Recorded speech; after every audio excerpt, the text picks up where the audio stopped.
गुरु प्यारी सात संगत जी, प्यार भरी राधा स्वामी जी। सात संगत जी, आज की वीडियो को पूरा ज़रूर देखिए। अगर वीडियो आपको अच्छी लगती है तो वीडियो को ज़रूर लाइक और चैनल को सब्सक्राइब करना मत भूलिएगा।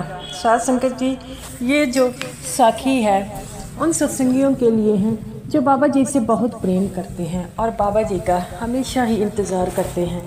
दूर होने के कारण वह बाबा जी से मिल नहीं सकते, लेकिन जैसा कि आपको पता है कि बाबा जी अपने सत्संगियों से बहुत ज़्यादा प्रेम करते हैं, क्योंकि जो भी उन्हें सच्चे दिल से याद करता है तो बाबा जी उसके पास जो है दौड़े चले जाते हैं। तो सात संगत जी, ये जो साखी है उस सत्संगी के बारे में है जो चल नहीं सकता था, और जब उसे पता चला कि बाबा जी जम्मू आ रहे हैं तो वह अपनी व्हील चेयर अपने हाथों से चलाकर उस रास्ते पर पहुंच गया जिसमें बाबा जी ने जाना था। सत्संगत जी, यहाँ से गुजरने का बाबा जी का पहले कोई इरादा नहीं था, क्योंकि वह दूसरे रास्ते से जाना चाहते थे। लेकिन जब उन्हें पता लगा कि ये जो है वहाँ पर खड़ा है तो उन्होंने मजबूर ही जो है अपनी उस कार को जो है दूसरी साइड को मोड़ना पड़ा। सत्संगी जी, ये जो सत्संगी था वह बाबा जी का बड़ा ही प्यारा सत्संगी था और हमेशा ही बाबा जी की रजा में रहता था और बड़ी मेहनत करता था। वह कारखाने में काम करता था। जैसे जैसे उम्र के समाज जो है उसका जो है व्यापार बढ़ता है तो वह अपने बच्चों की परवरिश करता है, उनके बच्चों की शादी हो जाती है और अब ये बुज़ुर्ग हो गया है। एक दिन जब वह डेरे से होकर आया था तो अगले दिन काम से कहीं जा रहा था तो अचानक उसका एक्सीडेंट हो जाता है, जिसके कारण उसकी जो उसे हॉस्पिटल में एडमिट कराया जाता है। हॉस्पिटल वालों में बहुत इलाज चलता है, लेकिन डॉक्टर जवाब देते हैं कि अब इनकी टांगों जो है बिल्कुल ठीक नहीं हो सकती, अब तो इन्हें पूरी ज़िंदगी व्हील चेयर पर गुजारनी होती। तो वह इस बात से बहुत खफा होता और कभी कभार अपने बच्चों को कहता कि मुझे डेरे लेकर चलो, मैंने काफ़ी समय से बाबा जी के दर्शन नहीं किए। लेकिन उसके बेटे मना कर देते हैं कि पिताजी बाबा जी भी तो कहते हैं कि घर बैठकर ही राम नाम किया करो, आपने बाबा जी से नाम दान लिया है, आपको तो पता है कि आपसे चला नहीं जाता, जिसके कारण हमें भी काफ़ी मुश्किल आएगी। तो ये बात सुनकर वह रोने लग पड़ता है और घर में बैठा बैठा सिमरन करता रहता है, क्योंकि बाबा जी कहते हैं कि अगर हमारी हालत ख़राब हो तो हमें जो है घर पर ही जो है सिमरन करना होगा, क्योंकि सब कुछ हमारे अंदर है। हम ऐसे ही दर बदर की जो है ठोकरें खा रहे हैं। तो वो कहता है कि बाबा जी भी ऐसा ही कहते हैं, तो मैं घर बैठकर ही सिमरन किया करूँगा, आप किसी प्रकार की चिंता मत लगाइए। आप तो सिर्फ जो है इतना कीजिए कि मुझे जब भी मौका मिले बाबा जी यहाँ पर आए तो मैं बाबा जी से मिलने ज़रूर जाऊँ। और इसी बातों से उसकी आंखों में आंसू आ जाते हैं और बाबा जी से हमेशा कहता है कि बाबा जी, एक बार मरने से पहले मैं आपको देखना चाहता हूँ, मेरे मन की यही आखिरी आस है। हमने सुना है कि आप अपने सत्संगी की हर एक आस पूरी करते हैं, तो क्या आप मेरी ये भी आस पूरी नहीं करोगे? जब भी वह सिमरन से उठता तो उसके मन में यही होता। तो ऐसे ही दिन बीतते जाते हैं। एक बार उसे पता चलता है कि बाबा जी जो है उनके शहर में आ रहे हैं, तो वह अपने घर वालों को कहता है मुझे जो है उस सेंटर में जिसमें बाबा जी आए हैं वहाँ ले जाओ। लेकिन उनका बेटा जो है मना कर देता है और कहता है, पिताजी आपकी हालत बड़ी ख़राब है, ऐसे ले जाएं वहाँ पर तो आपको पता है काफ़ी समय लग जाएगा और आपसे बैठा नहीं जाएगा। हम भी आपके भले के बारे में कहते हैं, लेकिन आप हैं कि ये बात जो है आप मानते ही नहीं। तो वो कहता है कि तुम मेरी बात कब मानोगे? तो ये इतना कहकर वह जो है चला जाता है और अपनी व्हील चेयर को घुमाकर वह एक सत्संगी के पास जाता है जो कि जथेदार जी थे और उस सत्संग घर के जथेदार जी थे। वह उनसे पूछता है कि क्या मैं सत्संग घर में नहीं दर्शनों के लिए जा सकता। वो कहता है कि आपको किसने कहा है। वो कहता है कि मेरा बेटा कह रहा था कि आप वहाँ पर बैठ नहीं पाएंगे, बाबा जी कब आएंगे तो ये इस बात का पक्का पता नहीं है, तो आपको वहाँ पर इतने देर बैठने में तंगी होगी। जथेदार जी कहते हैं कि ये बात तो आपका बेटा बिल्कुल सही कह रहा है, आपकी हालत जो है बिल्कुल ठीक नहीं है, अब आपको जो है आराम करना चाहिए घर पर। तो वो कहता है कि मेरी ज़िंदगी का एक ही जो है ख्वाब है कि मरने से पहले बाबा जी के दर्शन कर लूं। तो वो कहता है कि बाबा जी हमेशा यही कहते हैं कि मैं तो आपके अंदर ही हूँ, बस सिमरन के ज़रिए मुझे महसूस करें। ये बात सुनकर उसकी आंखों में आंसू आ जाता है और कहता है कि तू भी लगता है मेरी किसी प्रकार से मदद नहीं करेगा। तो वो कहता है कि आप ऐसे नाराज ना होइए, अगर आपका बाबा जी से मिलना तय है तो बाबा जी आपको ज़रूर मिलेंगे। आप तो सिर्फ सच्चे मन से ये अरदास कीजिए कि बाबा जी आपको किसी तरह मिल जाए। तो वो कहता है कि ये तो तूने बात सही कही है, तो तू मुझे बता दे आज बाबा जी किस रास्ते से आने वाले हैं। तो वो कहता है कि मुझे नहीं पता, वैसे तो कहा तो जा रहा है कि इस रास्ते से आएंगे, लेकिन आप जानते हैं बाबा जी की मौज, उनकी मौज होगी, जिस संगत पर होगी वह उधर से ही जाएंगे। तो वो कहता है तो ऐसा करता हूँ कि मैं इस रास्ते में खड़ा हो जाता हूँ, अगर बाबा जी की मौज होगी तो वह मुझे ज़रूर मिलेंगे। तो वो कहता है जथेदार कि आप ऐसे परेशान हो जाएंगे, पता नहीं बाबा जी कब आएंगे और आपको भी इतनी परेशानी में देखकर आपके बेटे भी दुखी होंगे। तो वो कहता है कि मैंने उनसे कई बार कहा है कि मुझे ले जाएं, लेकिन वो लेकर नहीं जाते। तो जथेदार जी हाथ जोड़कर कहते हैं कि आपको तो पता है कि डेरे में काफ़ी रश होता है और आप चल भी नहीं सकते, तो इसी कारण वह मना करते हैं। आपका बेटे जो है आपका ही फ़ायदा कर समझते हैं और आपको कोई तकलीफ़ ना हो, इसी कारण वह कहते हैं। तो जथेदार जी की बातें सुनकर वह कहता है कि ठीक है, मैं यहाँ पर खड़ा हो जाता हूँ। तो वह कहता है ठीक है, आपकी मर्ज़ी, मैंने तो आपको बड़ी समझाने की कोशिश की है, लेकिन आप तो मेरी बात मान ही नहीं रहे।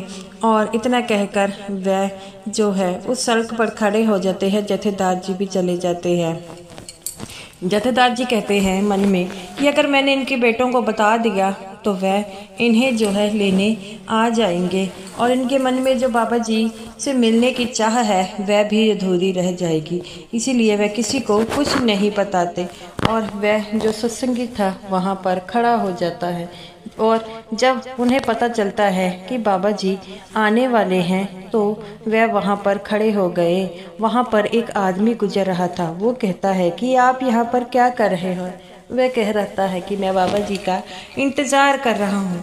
तो वो कहते हैं कि बाबा जी अभी आधे घंटे बाद जो है सत्संग घर में पहुँचेंगे, तो आप वहाँ पर क्यों नहीं चले जाते। तो वो कहता है नहीं नहीं, मैं नहीं जाऊँगा, मैं तो यहीं पर रुक कर बाबा जी का वेट करूँगा। तो वह सत्संगी कहता है ठीक है, आपकी जैसी मर्जी, मैंने तो काम है समझाना। वह तकरीबन इतने 10 मिनट तक वहाँ रुकते हैं। तभी बाबा जी वहाँ से निकलते हैं और जम्मू की तरफ रवाना हो सत्संग घर के लिए रवाना होते हैं। बाबा जी को पता चल जाता है कि ये सत्संगी सच्चे मन से उनकी वेट कर रहा है। तभी वह अपने साथ जितने भी सेवादार होते हैं उनको कहते हैं कि गाड़ी इस तरफ मोड़िए। तब बाबा जी से वह सेवादार कहते हैं कि बाबा जी ये रास्ता कच्चा है, अगर हम यहाँ से जाएंगे तो काफ़ी समय लगेगा। तो बाबा जी कहते हैं नहीं नहीं, मुझे तो इसी रास्ते पे जाना है। तब सेवादार कहते हैं बाबा जी आपकी मर्जी है, मुझे लगता है कि आप जो हैं किसी का जो है मिलना चाहते हैं। तो बाबा जी कहते हैं कि हाँ ऐसे ही समझ लो, एक सत्संगी जो है मेरी वेट कर रहा है। तब बाबा जी उस रास्ते से जाने लग पड़ते हैं और बाकियों को कहते हैं कि तुम बाहर ये इस सड़क पर रुक जाओ। मैं बाबा जी अंदर गाड़ी लेकर आते हैं। वो जो सत्संगी था आंखें नीचे कर कर जो है वो अपनी व्हील चेयर पर बैठा था। तब वह देखता है गाड़ी आ रही है, धूप के कारण उसे पता नहीं लगता। तब बाबा जी गाड़ी रोकते हैं। तब वह बाबा जी को देखकर रोने लग पड़ता है और कहता है कि सच्चे पातशाह आप मुझसे मिलने आए हैं। तो बाबा जी कहते हैं पहले तुम लोग ही याद करते हो, अब जब मैं मिलने आ गया हूँ तो वो कहता है नहीं नहीं सच्चे पातशाह मेरा ये मतलब नहीं था, आप मुझसे मिलने आए हैं, मेरे इतने अच्छे स्वभाव। बाबा जी कहते हैं कि इतने धूप से भी तुम पिछले 15 मिनटों से खड़े हो और तुम्हारी हालत भी ठीक नहीं है, तुम्हें तो अपने घर जाना चाहिए। तो वो कहता है कि बाबा जी मेरे मन में यही चाह थी कि मैं मरने से पहले एक बार आपसे के दर्शन करना चाहता हूँ। तब बाबा जी कहते हैं कि इसी कारण मुझे मजबूरन दूसरे रास्ते को छोड़कर यहाँ पर आना पड़ा। तब ये बात सुनकर वह सत्संगी बहुत रोता है और कहता है कि बाबा जी मेरी टांगें खराब हो गई, उससे पहले मैं हर बार डेरे में आता था। बाबा जी कहते हैं बेटा ये सब कर्मों का चक्कर है और क्या पता किस जन्म के जो फल है तुम्हें आज प्राप्त हुआ है। तो वो कहता है कि हाँ बाबा जी आप ठीक कह रहे हैं। तो बाबा जी कहते हैं बेटा ऐसे किसी को तंग नहीं करते, अगर तुम्हें मना कर रहे हैं तो तुम्हारा ही फायदा है, तो ऐसे कैसे करोगे।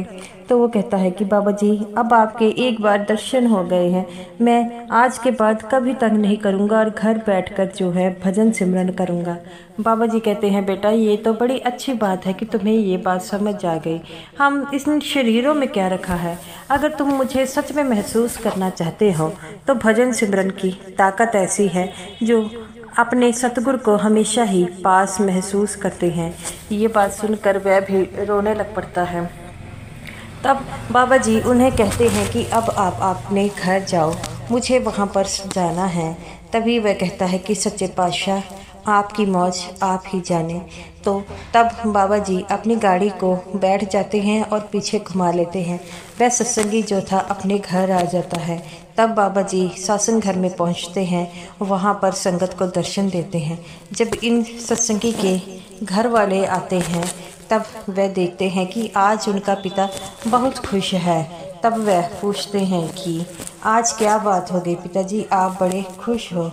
तब वह कहते हैं कि आज तुम्हें पता होगा कि मेरे पिताजी मुझसे मिलने आए थे। तब वह सत्संगी के घर वाले कहते हैं आपके पिताजी कौन? वो कहता है मेरा बाप आज मिलने आया, तुम लोग मुझे लेने नहीं आए, लेकर नहीं गए, लेकिन वह मुझसे मिलने ज़रूर आए थे। तो वह कहते हैं पिताजी हम आपकी बातों को समझे नहीं। वह कहता है कि आज मुझसे बाबा जी मिलने आए। तो वो कहता है कि बाबा जी आपको कैसे मिलाए, उनकी बात पर कोई यकीन नहीं कह रहा था। तो वह बताता है कि मैं सड़क के किनारे गुजर रहा था। बाबा जी जब वहाँ से सत्संग घर जा रहे थे तो रास्ते में मुझसे मिलकर गए। तब उनके बेटे कहते हैं कि पिताजी आप सच कह रहे हैं। तो वो कहता है कि भला इतने सालों से मैंने तुम लोगों को कभी ये नहीं कहा, आज क्यों कह रहा हूँ। तो वह कहते हैं कि पिताजी आप तो बिल्कुल सही कह रहे हैं। तो वो कहता है कि जब मालिक से मिलने की चाह मन में हो तो मालिक किसी न किसी ज़रिए जो है आपसे मिल जाता है। और वह अपने बेटों से कहता है कि आज के बाद मैं तुम्हें कभी नहीं तंग करूँगा कि मुझे जो है डेरे या सत्संग घर में लेकर जाओ। तब उसके बेटे कहते हैं कि पिताजी हमसे बहुत बड़ी गलती हो गई, अब भी जब भी मौका मिलेगा हम आपको ज़रूर लेकर जाएंगे। ये बात सुनकर उसका पिता बड़ा खुश होता है और कहता है कि बेटा गलती तो मुझसे भी हुई है, तो बाबा जी ने कहा है कि तुम ठीक नहीं रहते और तुम घर पर बैठ के उस मालिक का सिमरन करो, देखना वह मालिक एक ना एक दिन जो है तुम पर अपनी पक्षी चूड़ खिलाएगा। वो कहता है कि बाबा जी कहते हैं कि अगर मुझे महसूस करना चाहते हो तो उसके लिए मेरे को पाना चाहते हो तो अंदर से महसूस करें, उसके लिए भजन सिमरन करें, तभी तो मैं जो हो तुम में दिखाई दूंगा। तो वह उसके बेटे जो है फूट फूट कर रोने लग पड़ते हैं और कहते हैं कि पिताजी हमसे बहुत बड़ी भूल हो गई। तो वह कहता है कि बेटा भूल तो सबसे होती है, मुझसे भी होती है, हमें इस भूल को सुधारना होगा। तो गुरु प्यारी साध संगत जी, जब भी हम बाबा जी से मिलने के लिए सच्चे मन से जाते हैं तो बाबा जी हमें ज़रूर मिलते हैं। तो साध संगत जी, ये रही मेरी आज की वीडियो अच्छी लगी हो लाइक कीजिएगा और स्मूथ साध संगत जी को मेरी तरफ से प्यार भरी राधा स्वामी जी।